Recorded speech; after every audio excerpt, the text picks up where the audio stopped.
welcome to episode we're going to call 10 for now of the Viking Voices podcast. Obviously, it's going to depend on who we choose to put first. And so if this is the first one, we're not going to tease the next guest. But episode 10, we've got Carly Just on today.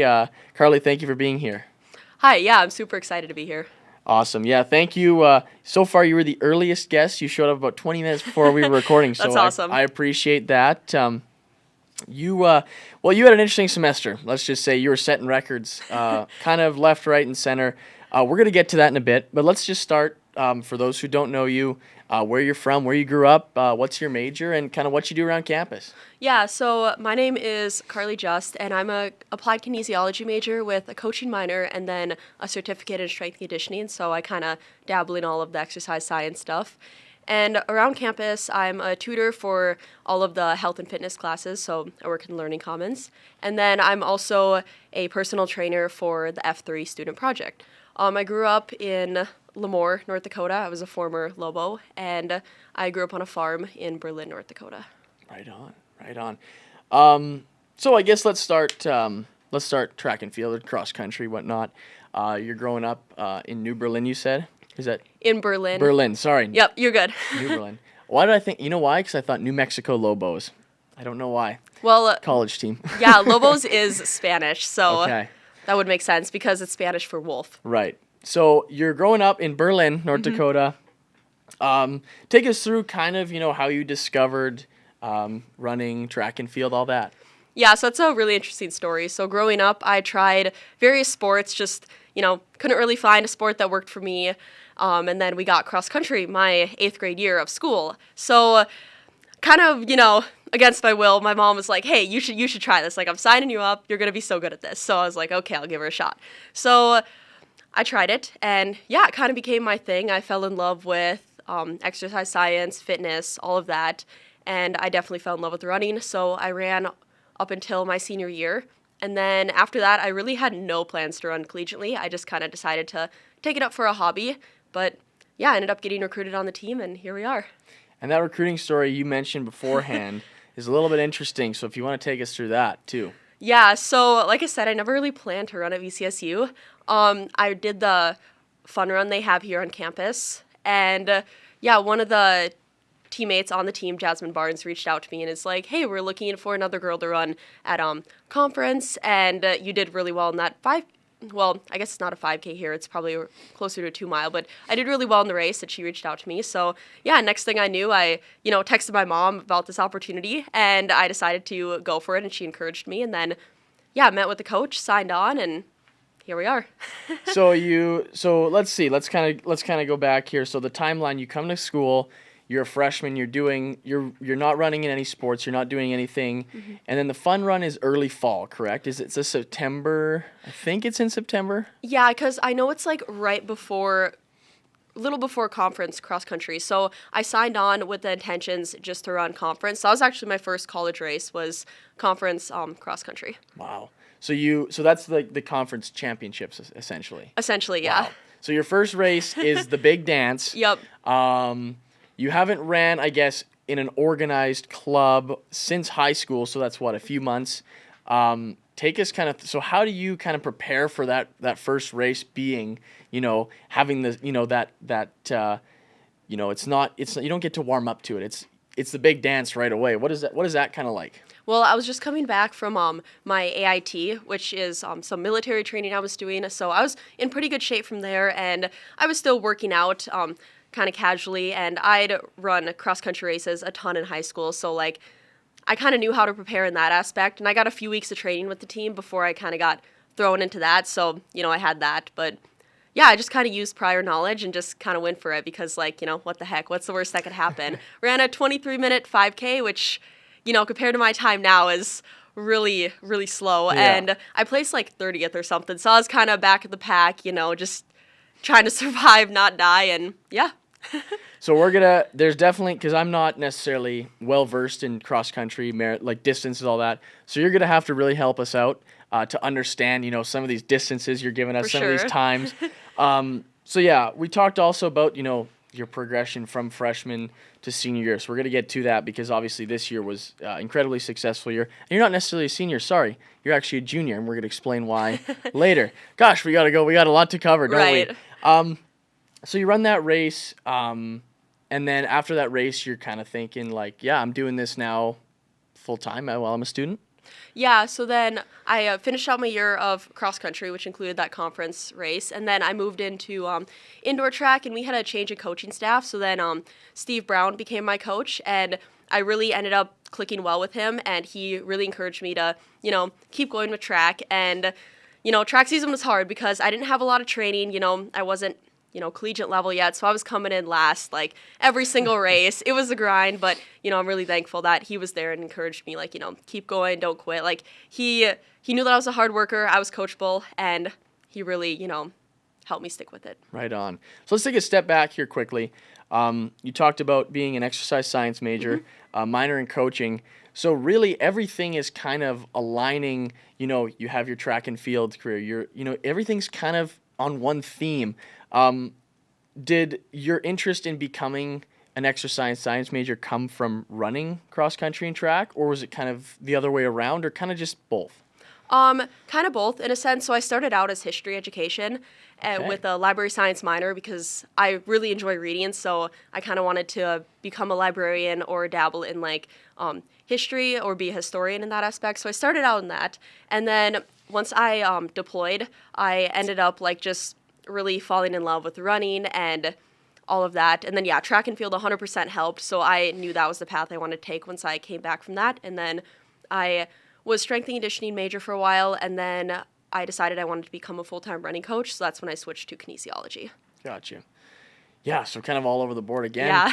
Not, we talk so much about, some people's paths are just so, you go one spot and then another spot, and then you kind of find what you're looking for. So certainly sounds like that in your case. You said the word deploy, and I don't think we're going to be able to ignore it for much longer. I'd love for you to talk about your time in the National Guard. Obviously, we had to get some clearance so we could talk about it before the podcast, but would love for you to talk about that. Obviously, that's why you're kind of a junior right now. So yeah, just the floor is yours for that. Yeah, so I joined the Army National Guard January of 2020, and then I did what's called split training. So I did my basic training my junior year of high school, and then I came back, finished out my senior year, and then went to AIT, which is Advanced Individual Training, where you get trained on your job. Basic training is just learning how to become a soldier, and then AIT is learning your job. So I'm a military police soldier. That's my job right now. So, I went down that field, and so I came back with 3 weeks late for college, and I was lucky that VCSU really prioritizes their military members, and I have great support here with all of that. So they let me join classes 3 weeks late, and I was lucky to have professors who helped me catch up and took all my late assignments. And so then I've been still in the Guard. I actually drill here at Valley City, so that's really nice. I really enjoy it.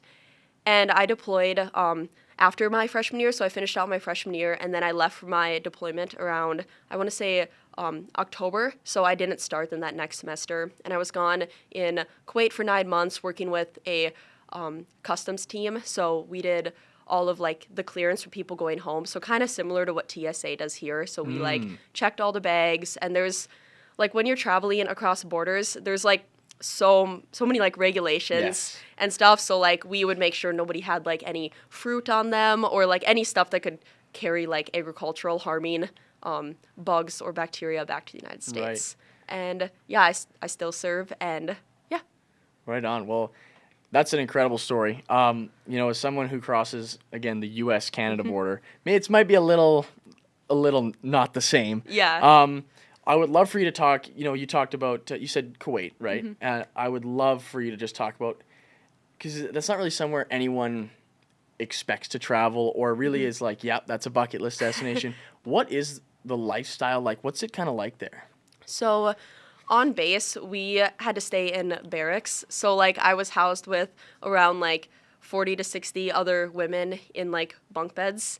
So that was really interesting. And then we had bathroom and shower trailers. So that was also really interesting. And it was really sandy and hot there. Like, I did a lot of my running at like 8 p.m. at night when the sun went down, because otherwise it was pretty close to like unbearable with heat. I mean, we were facing Yeah. like 120 to 140 degree temperatures.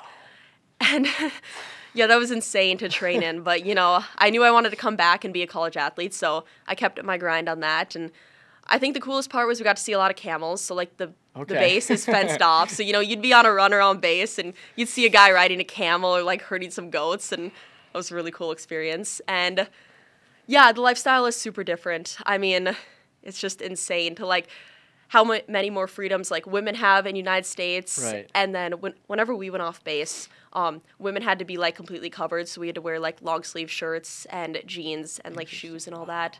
And we got to visit a few were like the churches over there, so we had to wear like the full like hijab and everything. So Wow. yeah, that was really cool to That's experience. incredible.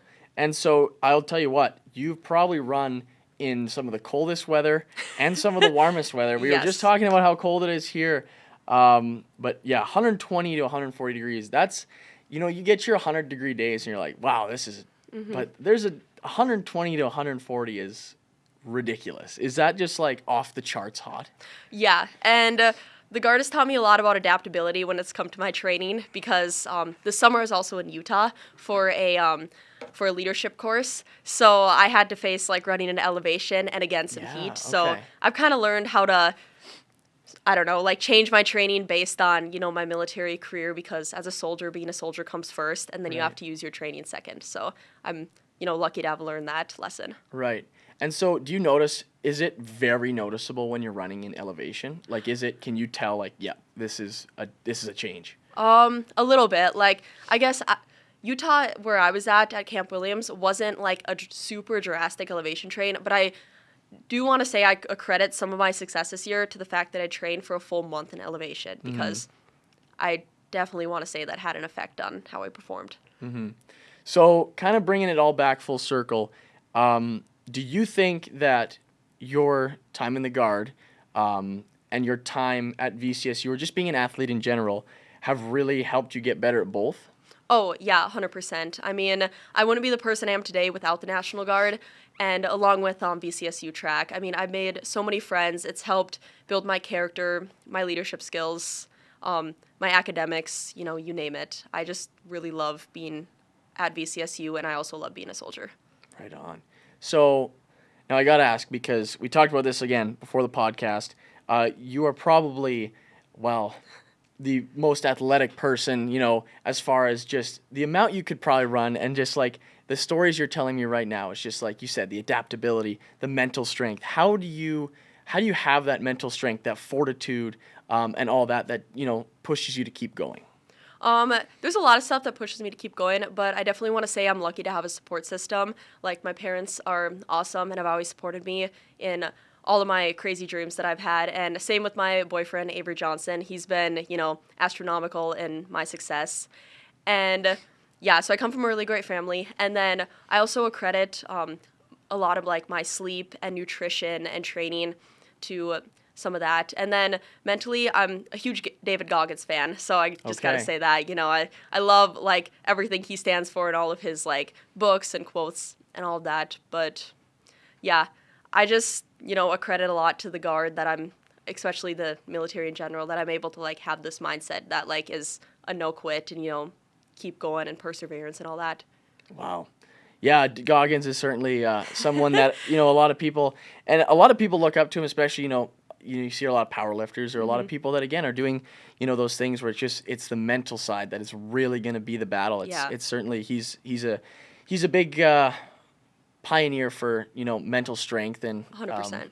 I don't know, he says something about like the 60% rule or something. It's like when you Yeah. probably can explain it. Yeah, so, you know, I use that a lot too in my training. Like, he has this whole idea that, you know, your body is like, when you're in pain, like, you're only going like 40%, and like, you know, your mind can take you just like wild places. And especially when running like 6Ks, marathons, 10Ks, all these longer distances, it's a mental game 100%. So you just gotta like get in your mind and lock in and really use that mental fortitude to keep going, because the best runners are physically and mentally strong. I'm glad you explained it, because I said 60%, and like you said, it was 40%. Hey, I think so. I don't know. I think you might be right, though, because, yeah, but it certainly is something that is, you know, you think about it, and it's like, well, yeah, I guess a lot of people do end up, they feel the pain and they end up quitting, but sometimes that isn't the option. So yeah, certainly this is not necessarily what I thought we would be talking about, but I really like where this is going. So you talked about nutrition, you talked about sleep. Would love to kind of hear, because a lot of athletes, it's they prioritize sleep, prioritize sleep. What do you do specifically? Because I've never really heard, you as an athlete, you hear people that say, yeah, I eat 3 steaks a day, or a box of like they say things more like that. You specifically mention your sleep. I would love for you to talk about kind of how that looks for you. So I do a lot of my training in the morning because I'm taking 19 credits right now. So my schedule is like jam-packed with my credits and with all of my side hustles I do. So I do a lot of training in the morning. So, I go to bed in season like 8, 9 p.m. Like, people would consider me an old grandma, and my friends definitely make fun of me because, I'm that person. It turns to 5 p.m. Like, got to get my homework done. I got to get to bed. Yeah, so that, morning training really plays an effect into it. And I really try to keep on schedule. The best runners are on really rigid schedules, and I'm kind of a rigid schedule person. And then as for my nutrition, I just make sure I get 3 balanced meals a day. I'm a big breakfast eater, and then I try and eat as naturally as I can. Coming from a farm, I eat a lot of farm fresh beef, and I also make sourdough bread. So Right. big sourdough bread person. Yeah, we're gonna. Well, you know what? You brought it up, so I'd love for you to talk because, again, I had when I played summer baseball, my host family, again, sourdough was their project. Would love for you to tell me what your sourdough, setup looks like, and kind of how you're pumping out loaves of sourdough. So I love baking and cooking. That's probably one of my biggest hobbies besides running and reading. I got into it just because I love a good challenge, and sourdough bread is definitely a challenge. I got some of my starter from my friend Megan Thielgis, and she's actually an alumni here and played volleyball. So we're pretty good friends, and her husband was my track coach in high school. So I know their family pretty well, and I got some starter from them, and then, did a lot of research, started making loaves, and now I sell loaves to community members and people around campus. And I'd probably say I make 5 loaves a week. I mean, I got a whole setup going in my kitchen. I live in the student apartment, so I'm able to have a full kitchen and do all my bakery side hustles. Yeah, it's definitely what it looks like. That's funny. So is it how much flour are you buying a month? How much take us through the process, I guess, because again, sourdough isn't a thing where you mix the ingredients, throw it in the oven, and it's done. It's a bit of a process. Yeah, so your sourdough starter is actually alive, so you have to feed it every day like you would, a human or a pet. So my sourdough starter gets fed every 12 hours.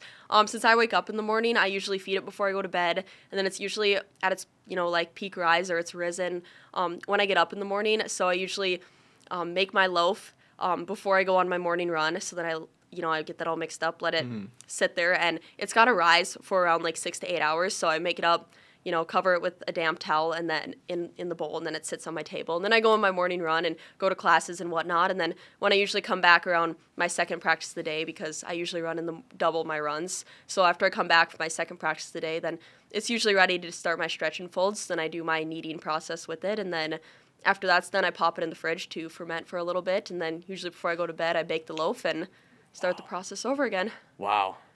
It's like a science experiment almost. It really is, so yeah. This might be the worst question I've ever asked on the podcast. What do you feed it? So I feed it a mixture of water and flour. So you kind of I knew it was gonna. Yeah. No, that's totally valid. It's such a confusing thing, and if you don't know anything about sourdough starter, it can be pretty overwhelming. But yeah, so you usually feed it a 1-to-1-to-1 ratio. So if I have this much starter in it, I'll feed it this much flour and then this much water, and then mix it all up, and then you'll see it slowly start to grow, and yeah. Is it different? And again, this might be the second worst question I've asked. Is making sourdough different than if you were to make a whole wheat bread? Yeah, it's not too different.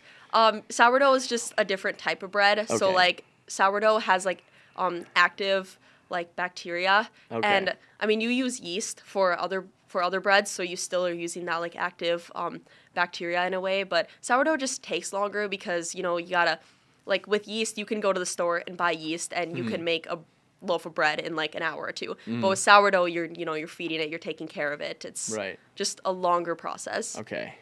Yeah, I never took the time to educate myself on bread making. So you do other baking, obviously. What are some of your favorite things to bake?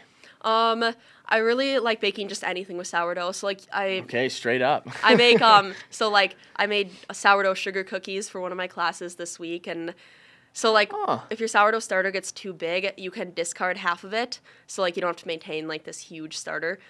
So when you discard half of it, you can use it in other recipes, and that discard just means it's not active. So you can make like cookies or bread or like different breads like banana bread or pumpkin bread. I made a whole plethora of that, but I really like cooking too. So I like cooking with a lot of beef, and I'm a big egg fan. So my family raises yes. chickens, so yeah, Eggs. big egg person. Yep.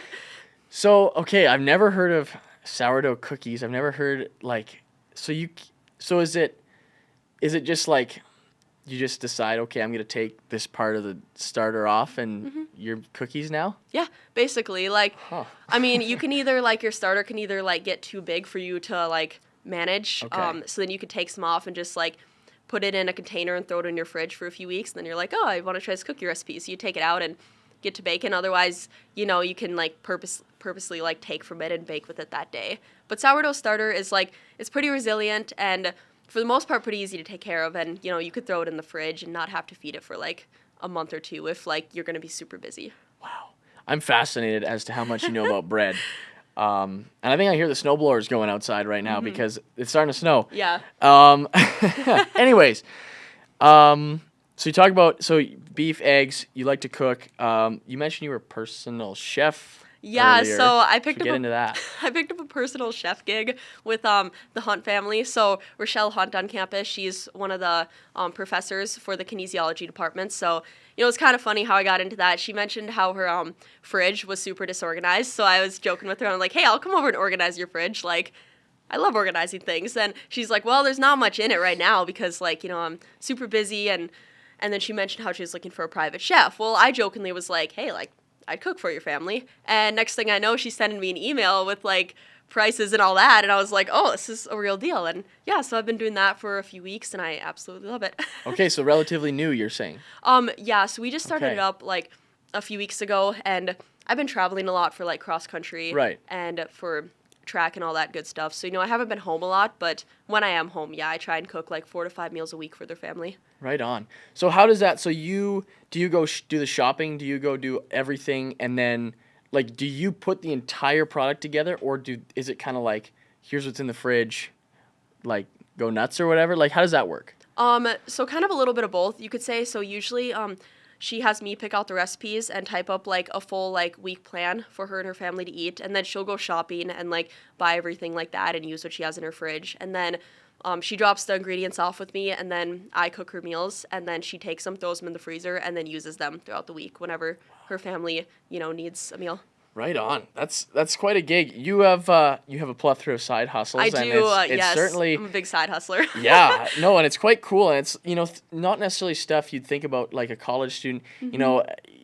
There's not you work at a fast food restaurant, or you go take a shift on campus, doing like I don't know, mopping or something, but like personal chef and selling sourdough bread, it's like it's certainly off the board, and it's quite interesting. Now we should get into track and field and cross country Yes. because that would be doing you an injustice. You set a lot of records this year.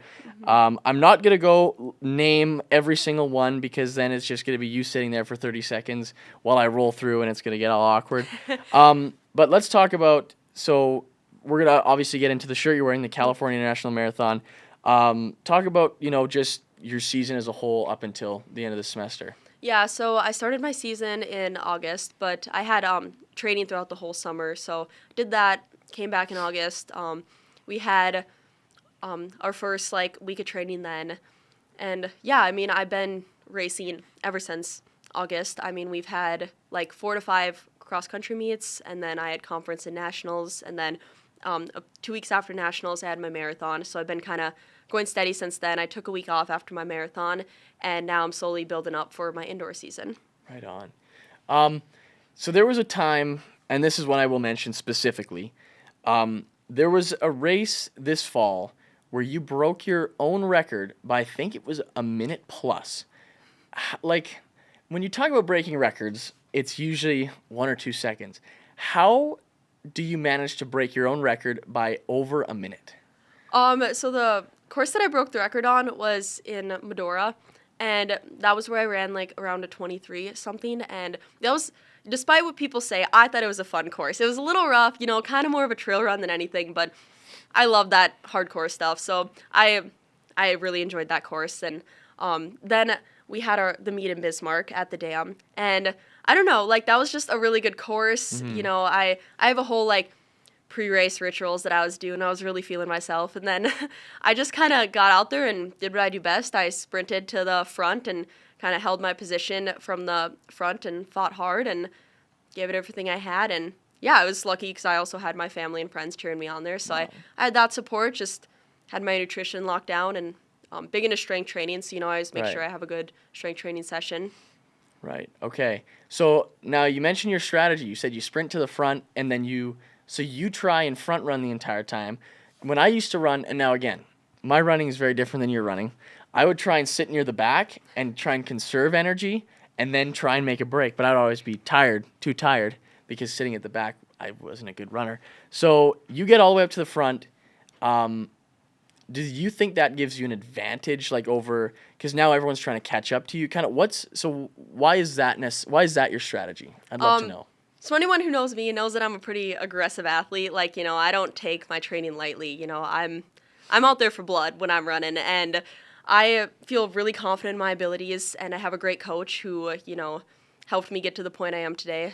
And yeah, I mean, when I look at a field of runners and I know that I have the ability to potentially win a race, I'm not going to sit in the back and, doubt myself. I mean, I know where I stand and I know my abilities, so I'm going to get out there, I'm going to put myself in the front, and I'm going to fight from the front, and I'm just going to give it the best shot I have, because, I like to dream big, and there's no point in doubting yourself when, I get up and run, every morning, and I'm doing strength training sessions, and I'm, hitting the gym and all of that. Like, I just get out there and do it.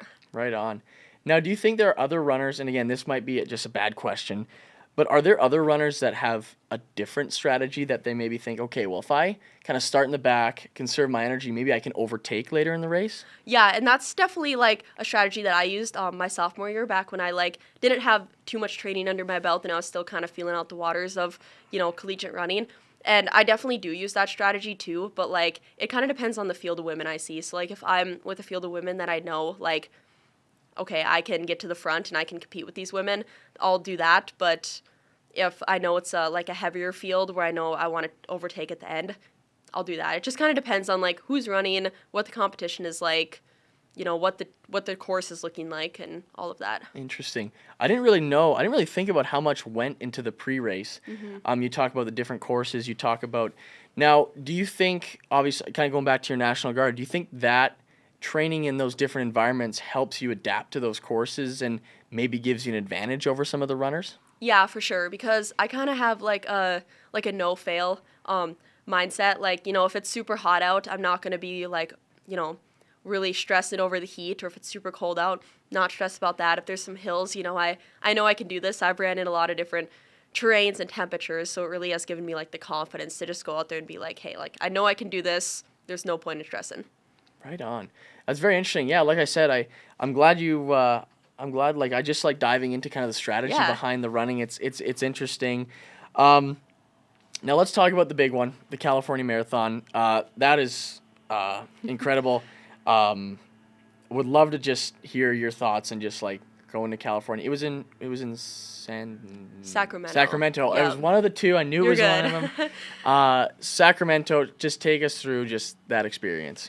So that was another kind of wild race. I was not expecting to run that fast. I mean, my training, I was planning to break the school record, which was currently set at a 3:15. So I knew as long as I'm coming in at a 3:14 or 3:12, that was where I was hoping to be at. But yeah, the whole race just went unbelievably well. I was able to keep my pace, and I didn't hit a wall. I had my nutrition on point, and that's a super good course. So I knew I had the advantage of running a good course in some good weather, and I was able to stick with the 3:10 pacer team for like a majority of my race.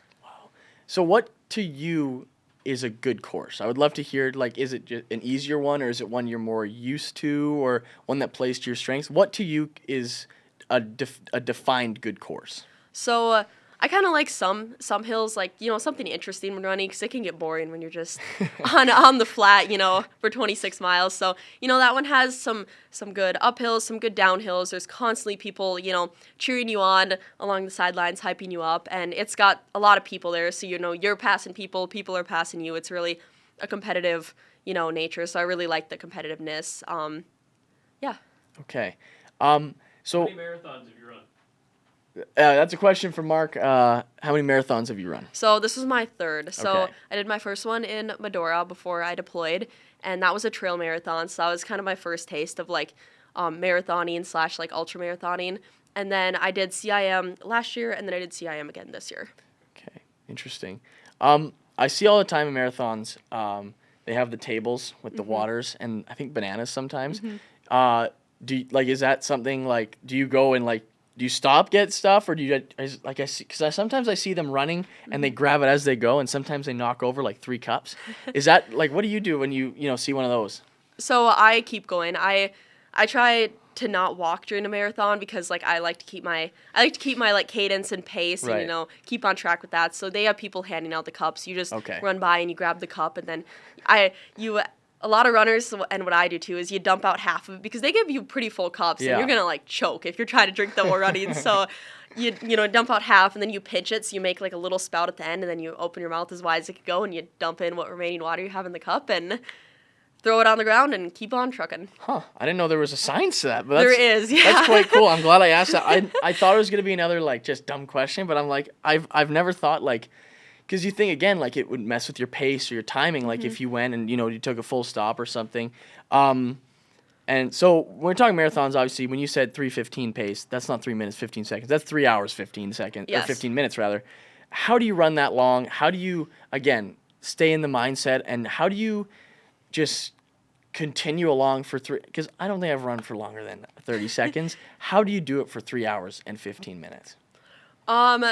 So with my 3:10 marathon, that was around a 7:15 pace. So I had my watch on me that was pacing me because I didn't want to start out too fast, because then you risk like extreme fatigue or burning out towards the end. So I just had my watch on me, I kept glancing down at it, like making sure that I was on pace, and I was hitting like 20 to 25 miles the first half, just really like letting my body warm up and get into the groove. And then I locked on to the 3:10 pacer team, so I was kind of in a big group there of everybody trying to run the 3:10. So that really helped to have like the encouragement of other runners and having that like group and community to run with.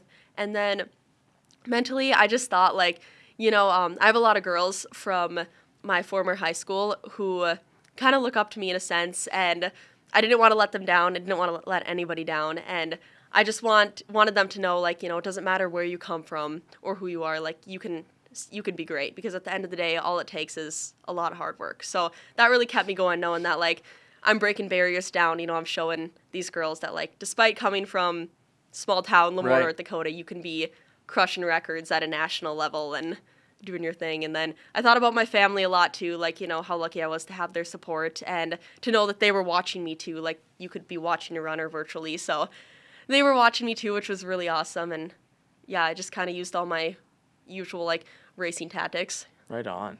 That's awesome. So one more question about running, and then we'll get into some other stuff. Do you prefer running in the really hot or the really cold? I don't know. It's kind of a horse apiece, I guess. Like, in the really hot, it's nice because you don't have to wear so many layers. But, like, in the cold, I guess, you don't risk, like, the uncomfortable overheating Right. process. So, I don't really know what I prefer. I mean, I train in all climates, That's like, right. nothing is going to stop me from getting out the door. So, I guess just whatever is going to come, I'm going to run in it. Like, I've ran in torrential downpours. I've ran in 140-degree weather. I've ran in whatever the crap we got going on here. Yeah. That's awesome. Yeah, I just thought, I was like, for me, I was always thinking, it's easier to warm up than to cool down sometimes. So I'd always think, I'll just put down my layers Right, and whatnot. right. But yeah, no, that's interesting. You mentioned briefly the F3 project. I think I got that right. We're probably going to have a future podcast with the rest of your group on. Okay. Do you want to just give a 20, 30-second pitch, just Sure. kind of a bit of a teaser? Yeah, so F3 stands for the Fundamentals of Food and Fitness, and we're a group of students who are kind of taking charge of this process. The kinesiology department, they got a grant to help train community members. So we're having people right now, look into it and sign up, and then we're going to act as personal trainers and, help them get fit in 25, which is kind of our slogan. So we'll get to help them with their strength training, their running, their nutrition, any other health and wellness questions they might have. Right on. That's all I'm going to ask about Okay. it, because I don't want to undercut any of the rest of your. I want your entire group to have the chance to share their thoughts on that. Let's get into something maybe a little more lighthearted, a little more fun. Sure. I asked this question to everybody, and again, Mark's probably heard 16 different answers when he's doing the sound engineering. But dinner with one person, who would it be, dead or alive? Ooh, that's a good question. I'm going to have to go with Eleanor Roosevelt. Okay. I, growing up, I really thought her idea with, the pack horse librarians were pretty cool, and that's originally kind of what really got me coming to VCSU to be a librarian back when I was kind of majoring in that. And that was a movement where during the Great Depression, she wanted to still continue, educating kids. So she got together a group of women who would ride out in, this group was mainly in Kentucky, ride out in the mountains and deliver books and kind of be like these librarians on horseback. And I love riding horse and all that. And these women were just total badasses who were riding in all these conditions and going across the lands to deliver books, and I just thought that was really cool. So Interesting. I've never heard of that. Might Yeah. be because I'm Canadian, but that's really interesting. And so I guess again, I'm going to ask one more question that's not necessarily we're going back kind of off schedule. I'm kind of going back and forth with you You're because good. I'm getting some great ideas from you. You talk about you wanted to be a librarian at first. What was kind of that turning point for you? Just the more I started running and the more I started falling in love with it, I kind of thought hey, how cool would it be if I could make this my whole career? And now that's kind of my whole thing is I want to be a running coach, and I want to help other people achieve, their health and wellness goals, along with I want to keep achieving my running goals. I got some super big plans that I'm cooking up and coming after. So Cooking yeah. up. You hear that? That's really cool, because that's a very different, you sometimes, your business major goes from accounting to marketing. Yeah. Right. Small, but that's a very substantial flip. That's a 180. So I just wanted to ask you about that. You talk about being a chef. You talk about your food. You talk about nutrition. What's your favorite homemade meal? It could be yours, your parents' favorite homemade meal. I'm definitely going to have to go with my mom's tomato soup and grilled cheese. Oh. Anytime I'm home for break or a weekend, she has this really good homemade tomato soup recipe, so she always makes it for me, and yeah, definitely my favorite thing in the world. So this is again a pre-recorded podcast. So this is December the 17th. We're recording this on. So probably going into break, you're gonna have a bit of tomato soup and grilled cheese, I'm assuming. Hopefully, yeah, it's the best. And then if you make a grilled cheese sandwich out of sourdough bread, Oh, top tier. Okay. I like it. Yeah. I've never actually had a grilled cheese on sourdough. Is it better? I think so. Okay. I mean, I guess I'm kind of biased because Yeah. that's my whole thing is sourdough, but yeah. Yeah. Hey, you got to promote the brand somehow. You know it. Do you put anything on your grilled cheese, or is it just the cheese? I like cheese, ham, and turkey. That's really good too. Okay. I mean, I kind of take it anyway. I'm not Not a picky. picky eater by any means. Right on. And my last question would be your favorite place that running has brought you. It could be with running, in the National Guard. Just your favorite place where running has brought you. Ooh, that's kind of a hard question. It could be a couple too. You can absolutely. It's you answered however you'd like. So far, California, running the CIM has been really huge because that's a national marathon. Utah was also another cool spot with that military training. You get to run on some of the trails there and running in the mountains and seeing kind of all that in Salt Lake City. But yeah, running has, taken me to the spot I am today, and I really look forward to what it has for me in the future. Right on, right on. Well, that's all the questions I have for you. Again, we covered so much. We went from sourdough to the National Guard to, Kuwait to California. This was such an interesting podcast. And, something that I learned was just the strategy you have before a race that I really would have never, because for me, I think about track and field or even cross country and I just think, well, it's just the fastest person.